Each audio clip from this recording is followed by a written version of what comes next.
네, 여러분 안녕하세요. 제가 오늘 국어 교육에 대해서 당당하게 말씀을 드릴 사안이 있습니다.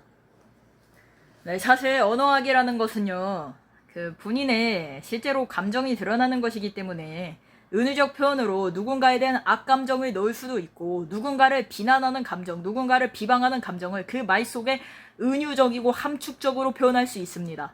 네, 그렇기 때문에 출제자의 주관이 들어간 수능 문제 역시 사람마다 각기 다른 관점으로 보고, 그 당시 기분이 좋았던 사람은 기분이 좋게 보고, 기분이 나빴던 사람은 이상한 방식으로 해석을 할 수도 있습니다. 네, 그런데요, 제 생각에는요, 제가 보기에는 이러한 수능 국어의 명확한 기준을 제시한 문제집을 제가 6월에 풀었습니다.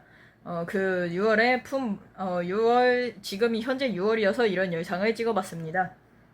실제로 저는 3월 당시에 수능 국어에서 상당히 안 좋은 등급을 받았는데요.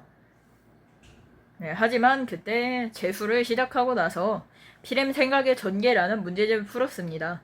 네, 피렘 생각의 전개라는 문제집을 풀고 나서 6월 모의고사를 쳤는데 그때 100분위가 96이 나왔습니다. 아쉽게도 0.1% 차이로 1등급이 아닌 2등급이라고 써있긴 했지만 100분위가 96이니까 거의 1등급에 준합니다. 네, 마찬가지로 수능 국어를 결과적으로 피렘이라는 교재가 수능 국어에 상당히 많은 도움이 됐다는 것인데요. 네, 그 이후로 수능도 현역 때보다 한 2등급 정도 오르게 잘 봤습니다. 그런데 제 생각에는요, 수능을 수능 국어 당시 저는 문학에 많은 어려움을 겪었습니다. 실제로 문학을 잘 하지 못했고, 문학에 이렇게 써있는 함축적인 언어 자체를 잘 이해를 하지 못했는데요. 그 결과 피렘에서 제시해주는 피렘 생각의 전개라는 교재를 3월부터 풀게 되었습니다. 그 교재에는 수능 국어에 대한 명확한 가이드라인이 있으며 수능 국어를 어떻게 바라봐야 하는지를 알려주는 교재입니다.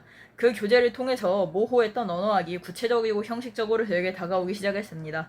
여러분도 모호한 언어학보다 좀 구체적이고 형식적인 언어학이 더 배우고 싶으시다면, 물론 피렘 저자는 본인의 책이 구체적이고 형식적이라고 설명을 하지 않습니다. 하지만 제가 느끼기에는 피렘이라는 책은 구체적이고 형식적으로 저에게 수능에 대한 가이드라인을 제시해주는 장점이 있었습니다.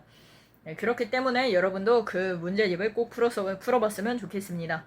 네, 그리고 수능 국어를 위한 방법은 두 번째 있습니다.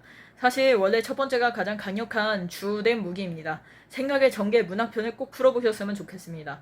다시 한번 말합니다. 피렘 생각의 전개 수능 문학편입니다. 하지만 두 번째로 수능 피렘의 생각의 전개 문학편을 풀고 나서 좀 이게 배경 지식이 부족하시거나 상식을 잘 모르시는 분들은 고등 국어 브릿지라는 문제집을 꼭 풀어보셨으면 좋겠습니다. 고등 국어 사실 살다 보면 생활 대화나 약간 좀 생활 대화가 잘 안 되거나 교육 대화를 좀 피해오는 사람들을 많이 본 적이 있는데요. 그러신 분들은 고등 국어 브릿지라는, 그러니까 중학교 3학년을 위해 나온 책을 풀면 좀 더 도움이 많이 될 것 같습니다. 그리고 세 번째, 피렘에서 나온 기출문제집을 풀어봤으면 좋겠습니다.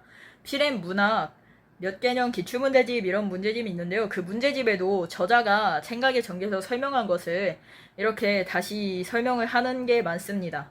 그리고 생각의 전개와 생각의 절정이라는 문제집이 있는데 그 문제집도 기출문제집과 꼭 함께 풀어봤으면 좋겠습니다.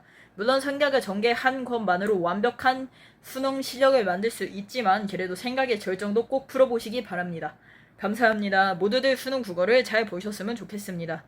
저는 언어학에 대해서 상당히 힘든 과정을 많이 겪었기 때문에 힘들다기보다는 조금 언어학을 잘 하지 못했는데